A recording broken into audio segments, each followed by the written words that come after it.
বলটি শিয়ালের মাথায় এত জোরে লাগলো যে শিয়ালটি উড়ে আকাশে মিলিয়ে গেল।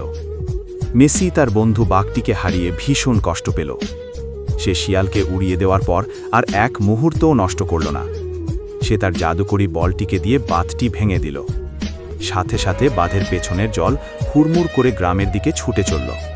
গ্রামের মানুষ যখন দেখল তাদের প্রিয় নদীটি আবার জলে ভরে উঠেছে, তখন তারা অবাক হয়ে গেল।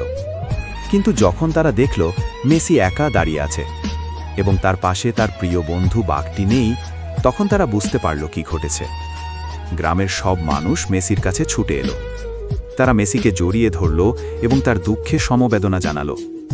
সবাই মিলে বাঘটিকে কবর দিল এবং তার স্মরণে একটি ছোট্ট স্মৃতিস্তম্ভ তৈরি করল। গ্রামবাসী মেসির কাছে কৃতজ্ঞতা প্রকাশ করল এবং তাকে ধন্যবাদ জানালো। মেসি ঠিক করল গ্রামে থেকে সে আরও অনেক ভালো কাজ করবে, যাতে বাঘটির আত্মত্যাগ কখনো বৃথা না যায়।